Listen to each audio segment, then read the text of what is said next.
bahagia semuanya, saya Wulan Muharyani. Selamat datang di podcast Bercerita. Semoga semua sehat sentosa ya. Salam bahagia juga kepada seluruh pengemudi dan karyawan Bluebird Group. Ini adalah podcast pertamanya Bluebird Group loh. Jadi menjelang ulang tahun ke-50 Bluebird Group membuat sebuah podcast nih. Keren kan? Nah, podcast Bercerita ini akan mengulas banyak hal yang sedang update, cerita-cerita inspiratif, dan tentunya informasi yang menarik. Pada episode pertama kita kali ini, ada tamu yang sangat spesial. Ada yang bisa tebak? Cluenya adalah seorang dokter spesialis paru, direktur utama sebuah rumah sakit di Jakarta, dan beliau aktif memerangi pandemi COVID-19. Secara beliau adalah Ketua Umum Perhimpunan Dokter Paru Indonesia. Ya, benar sekali. Beliau adalah Dr. Agus Dwi Susanto SPPK, FISR, FAPSR. Kami mengucapkan terima kasih atas kesediaan Dr. Agus di tengah jadwalnya yang padat sekali bisa hadir di podcast Bercerita. Karena tema kita di episode pertama ini mengenai COVID-19, khususnya varian Omicron dan pentingnya vaksinasi booster. Langsung saja kita menyapa beliau. Hai Dok, apa kabar? Hai, alhamdulillah kepada semuanya. Ya, tetap semangat ya Dok ya, masih tetap semangat ya. Semangat. Setelah second anniversary of COVID nih, kita masih terus berjuang, tetap bersama dengan teman-teman nakes, tetap memerangi pandemi COVID-19. Kemudian juga kita tetap mengajak masyarakat untuk tetap melakukan protokol kesehatan ya Dok ya, dan vaksinasi booster. Ya, itu harus dilakukan secara bersama-sama. Protokol kesehatan dan vaksinasi untuk menghadapi COVID-19. Langsung saja nih Dok, berbicara mengenai pandemi, khususnya di Indonesia. Ini kita kan udah second anniversary ya ibaratnya. Bisa dijelaskan nggak ya Dok ya, kapan sih virus COVID-19 ini berhenti mengeluarkan varian baru? Karena dia selalu ada varian-varian baru gitu ya. Terus kenapa virus COVID ini bisa ada variannya gitu Dok? Ya, terima kasih Mbak Lan ya. Jadi kalau kita bicara virus COVID ini, yaitu virus SARS-CoV-2, sejak kemunculannya yang pertama tahun 2019 itu, maka dia sudah mengalami beberapa kali mutasi. Kenapa itu bisa terjadi? Karena sebenarnya proses mutasi itu terjadi akibat virus itu bereplikasi di dalam tubuh manusia secara berulang kali. Jadi kalau terjadi penularan dari orang ke orang, maka virus itu akan bereplikasi, memperbanyak diri, dan ketika dia memperbanyak diri itu ada potensi untuk terjadi kekeliruan. Secara sederhana itu kita analogikan kalau kita melakukan copy paste sebuah kalimat di dalam komputer kita, tulisan ketika mengcopy kemudian mempaste, bisa saja pastenya itu ada beberapa kata atau huruf yang hilang. Nah, di dalam replikasi virus itu dia akan melakukan replikasi dari kode-kode genetik. Nah, ketika kode genetik itu direplikasi, di-copy kemudian dipaste membentuk virus SARS-CoV-2 yang baru, ternyata bisa saja kode genetiknya ada yang berkurang dan itu membentuk suatu varian baru. Oleh karena itu, jadi pertanyaannya, sampai kapankah varian itu bisa berhenti? Tergantung kita bisa mengontrol penularan dari virus COVID ini. Ya, karena kalau penularannya berhenti, maka proses replikasi dari virus itu juga akan berhenti. Ketika replikasi virus berhenti, maka proses terbentuknya varian baru itu tidak terjadi. Nah, berbicara mengenai Omicron, ada yang bilang varian Omicron ini katanya tidak terlalu berat dirasakan ya seperti varian-varian sebelumnya. Nah, itu mitos atau fakta ya Dok ya? Terus kemudian gejala Omicron ini ciri khasnya apa ya Dok ya? Oke, jadi yang perlu saya state di sini adalah bahwa varian Omicron ini, kalau kita bandingkan dengan varian sebelumnya ya, terutama Delta, memang cenderung secara severity atau beratnya itu lebih ringan. Tetapi bukan berarti ringan secara keseluruhan. Ya. Jadi ini yang mesti dipegang. Dibandingkan varian Delta, severity-nya lebih ringan.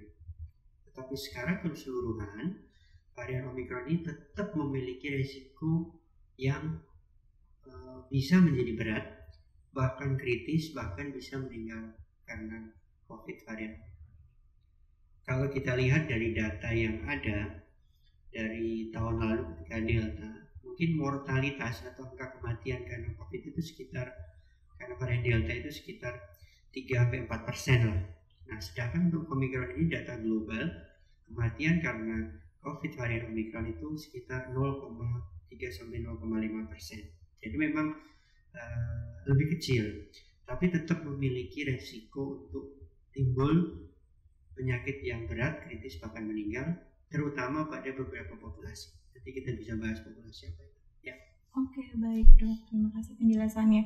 Berarti tetap harus berhati-hati ya, meskipun ada perbedaan Delta, Omicron, dan varian lainnya.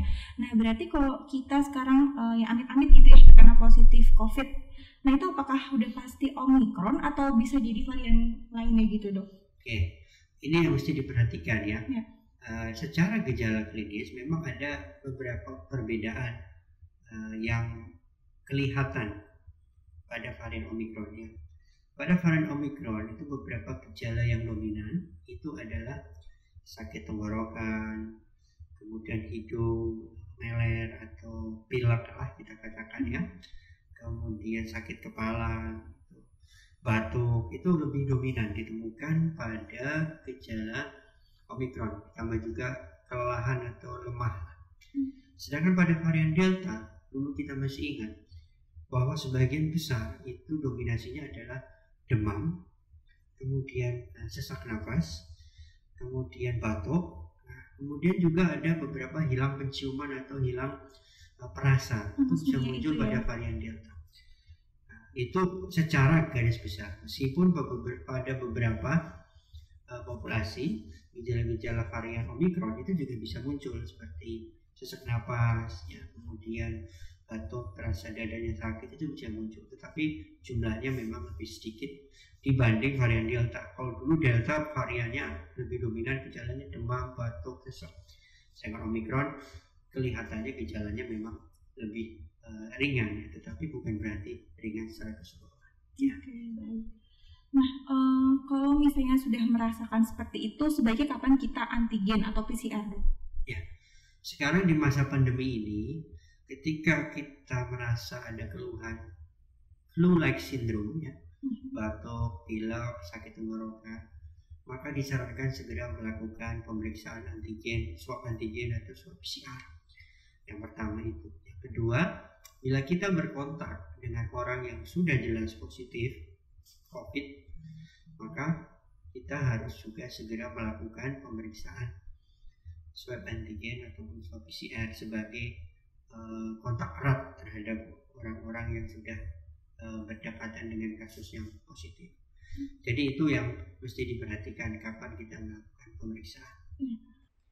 Oke dok, pertanyaan selanjutnya nih, kita kan sering mendengar istilah long COVID. Nah, sebenarnya long COVID itu apa sih dok, dan apakah long COVID akan dirasakan oleh seluruh penyintas COVID begitu dok? Jadi memang kalau kita bicara long COVID itu ada banyak perpustakaan, literatur ataupun jurnal yang memberikan definisi yang berbeda-beda. Tapi secara sederhana saya sampaikan bahwa yang dimaksud dengan long COVID adalah suatu kondisi apabila seseorang sudah dinyatakan sembuh dari COVID, baik berdasarkan PCR yang sudah negatif ataupun berdasarkan kriteria sudah selesai dari COVID atau discharge dan dinyatakan sembuh, gejala itu masih menetap dari beberapa minggu sampai beberapa bulan. Dan itu yang disebut sebagai fenomena long COVID. Dan beberapa definisi lain dikatakan juga seperti long haul, kemudian post COVID syndrome, atau post acute COVID syndrome, itu berbeda-beda. Tetapi pada prinsipnya seperti saya sampaikan tadi, gejala yang masih menetap setelah dinyatakan sembuh, dan itu bisa berlangsung selama beberapa minggu sampai beberapa bulan. Nah, sekarang apakah setiap orang yang sudah dinyatakan sembuh dari COVID pasti mengalami long COVID? Tidak. Jadi berdasarkan literatur itu bervariasi ya, dari 50% sampai 90% itu ada yang menyatakan terjadinya fenomena long COVID. Riset saya sendiri di Rumah Sakit Persahabatan tahun 2021 yang lalu menemukan bahwa dari sekitar 400 sampel yang kita survei, itu 63,5% mengalami fenomena long COVID tersebut. Nah, gejala dari long COVID Setiap orang pun berbeda-beda, tidak sama. Tetapi yang paling banyak adalah satu, kelelahan atau letih yang berkepanjangan. Yang kedua adalah batuk, ya, batuk yang menetap. Yang ketiga adalah gejala sesak napas, nyeri dada, dan beberapa gejala-gejala atau kondisi lain yang masih menetap dari masing-masing orang itu berbeda. Dan ini yang mesti diperhatikan. Jadi kalau mengalami long COVID itu gejala dominannya apa, itu harus diperhatikan. Demikian. Apakah ada pencegahannya dok biar nggak kena long COVID ini? Ya, upaya-upaya yang terpenting pencegahan untuk tidak terjadi long COVID adalah satu, melakukan protokol kesehatan supaya kita tidak kena COVID. Ya. Kalau kita kena COVID, ya resiko untuk long COVID itu ada. Tetap ada ya. Yang kedua adalah ketika kita kena COVID, maka kita harus melakukan deteksi dini. Kira-kira gejala yang kita alami itu termasuk kategori ringan, sedang, atau berat. Sehingga dengan kita mengetahui gejala lebih dini, maka pengobatan sedini mungkin harus dilakukan. Masyarakat itu kan sering abai. Kadang-kadang ketika ada gejala batuk pilek, ini batuk pilek biasa, tidak dilakukan tes. Begitu sudah sesak napas baru dites, ternyata COVID. Itu sudah terlambat. Biasanya kalau sudah sembuh, itu nanti ada long COVID-nya. Oleh karena itu kalau kita ada gejala, deteksi dini penting. Semakin dini kita deteksi, semakin dini kita obati sesuai pedoman dari dokter, maka semakin resiko long COVID itu juga semakin rendah. Kemudian pencegahan yang ketiga adalah ketika kita COVID dan kita dilakukan perawatan di rumah sakit, maka yang terpenting adalah ikuti dari pedoman dokternya. Obat-obat yang diberikan semaksimal mungkin apa yang dilakukan itu harus dikonsumsi atau diminum atau diterima. Karena dengan pengobatan yang optimal, maka resiko long COVID itu juga akan lebih rendah apabila kita dapat sembuh dari COVID tersebut. Jadi jangan jadi dokter untuk diri sendiri ya dok ya. Kadang orang nggak mau atau malas berobat gitu ya. Ya, kuncinya adalah kita harus mengobati sesuai dengan pedoman dari dokter. Dengan pengobatan yang tepat, deteksi dini, pengobatan yang tepat, maka kalau kita bisa sembuh, maka long COVID itu juga bisa lebih sedikit terjadi.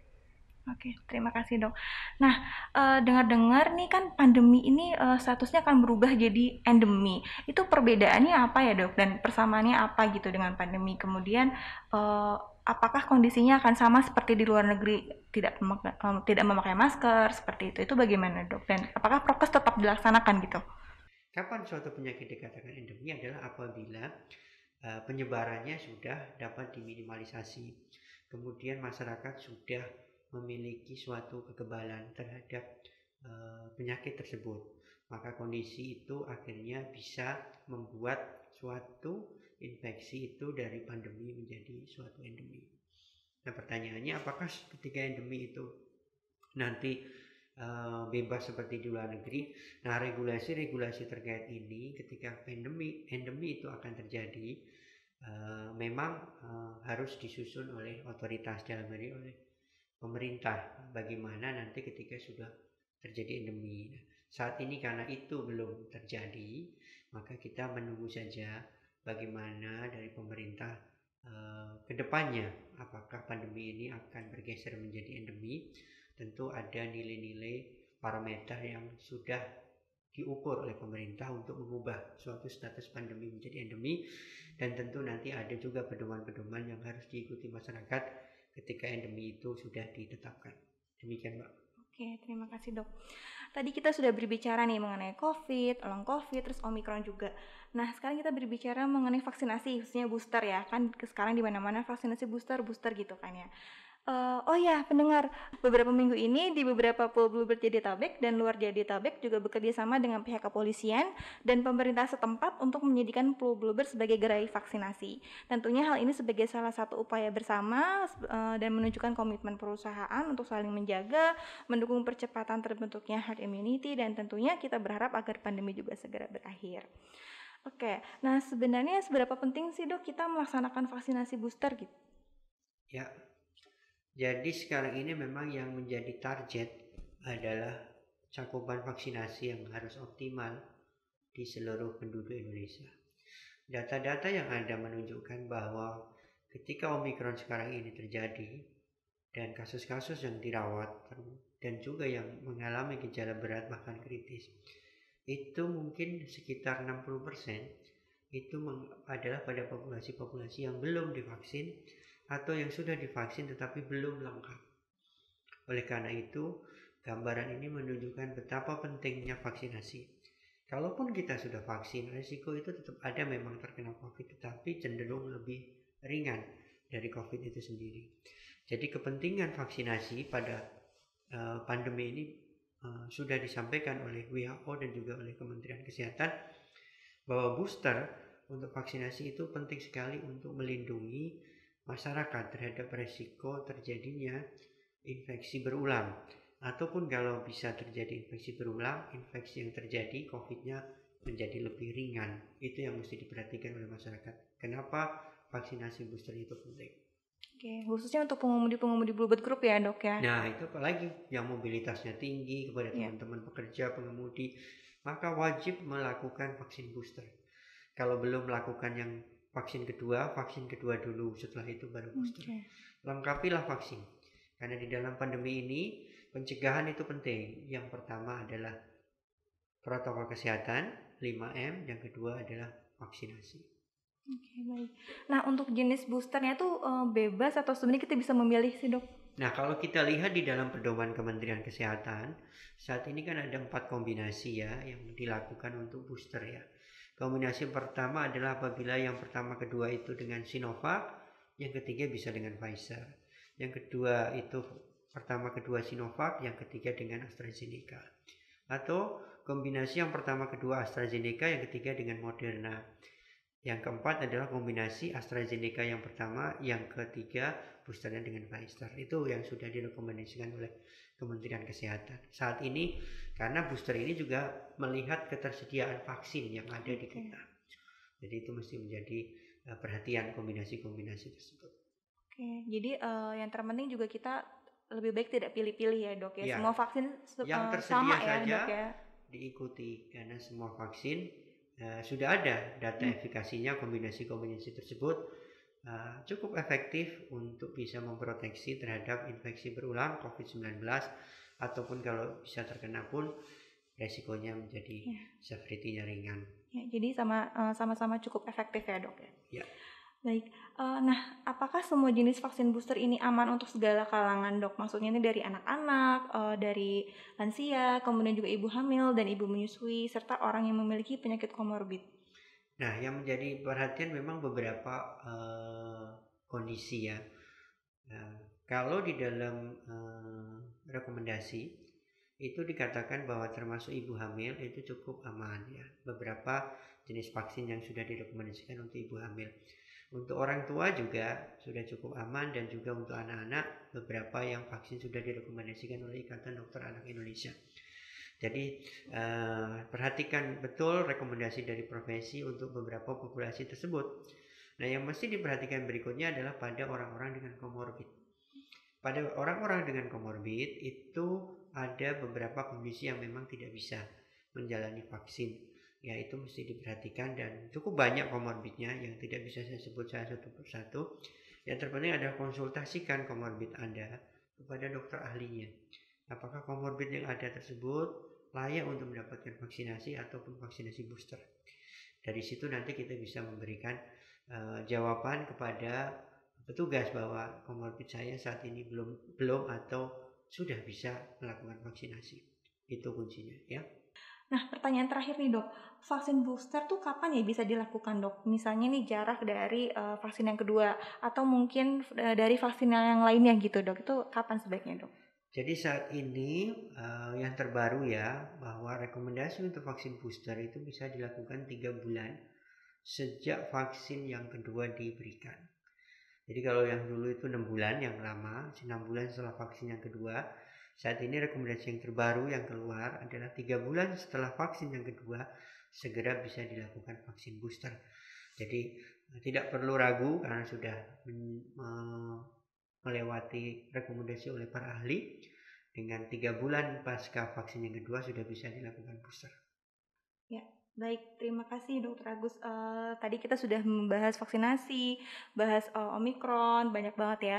Nah, ini ada special session nih, pertanyaan. Jadi ada satu pertanyaan nih dari kita tentang Bluebird Group. Nah, apakah Dokter Agus mengetahui nama layanan Golden Bird untuk tes COVID-19 atau untuk repatriasi? Wah, saya nggak tahu nih. Waduh, jadi Bluebird Group ini punya layanan Golden Bird Special Care, Dok. Oh iya. Ya, jadi Baru saya tahu nih, saya. oh ya. Iya, bagus nih kalau ada. Ya, jadi layanan ini tuh khusus pengemudinya punya memiliki menggunakan APD. Kemudian khusus untuk mengantarkan penumpang yang mau tes COVID atau repatriasi, kemudian menuju dan kembali dari lokasi rujukan tes COVID serta lokasi rujukan tempat perawatan. Jadi kadang kalau misalnya ambulansnya belum tersedia, kita bisa call Golden Bird Special Care itu tadi. Oh, jadi Golden Bird Special Care. Ya, jadi memang komitmen Bluebird sebagai bentuk kesigapan dan bentuk nyata dukungan kepada pemerintah dalam membantu penanggulangan pandemi seperti itu. Baik, terima kasih Dokter Agus atas waktu dan kesempatannya. Saya senang sekali Dokter Agus bisa menyempatkan hadir di podcast bercerita di episode perdana ini, dan spesial banget kita langsung ada Dokter Agus. Oke. Nah, yang terakhir nih Dok, ada pesan nggak untuk pemirsa nih, khususnya pengemudi dan karyawan Bluebird Group dalam menghadapi pandemi ini? Satu yang terpenting, tidak perlu takut ya dalam masa pandemi ini. Kita sudah melewati 2 tahun COVID-19 ini, dan protokol kesehatan wajib dijaga dan dilakukan. 5M ya, menggunakan masker, mencuci tangan secara teratur, ya, kemudian menjaga jarak, ya, menghindari mobilitas dan berkerumun, ya, itu harus dilakukan oleh masyarakat, juga termasuk pengemudi dan karyawan Bluebird Group. Dan yang kedua adalah vaksinasi. Jadi dua hal itu, protokol kesehatan dan vaksinasi, harus diperhatikan dan dilakukan oleh seluruhnya untuk mencegah dan meminimalisasi terhadap infeksi COVID-19. Oke, baik. Jadi kuncinya itu ya Dok ya, vaksinasi dan protokol kesehatan. Baik pemirsa, bagi rekan-rekan nih yang belum melakukan vaksinasi booster atau vaksinasinya belum lengkap, langsung saja ke fasilitas kesehatan terdekat atau bisa mencari informasi di media sosial karena sudah banyak ya informasi mengenai vaksinasi booster ini. Untuk Dokter Agus dan seluruh tenaga kesehatan, semoga tetap semangat, selalu lancar dalam setiap upaya menghadapi pandemi COVID-19. Amin. Dan untuk pengemudi Bluebird Group yang berada di balik kemudi, jaga kesehatan, selalu berhati-hati karena kita menciptakan setiap kilometer yang berarti. Kita ke pesta lihat orkes, ternyata kenal penyanyinya. Terima kasih sudah dengerin podcast. Sampai jumpa di bercerita selanjutnya. Salam sehat, salam bahagia.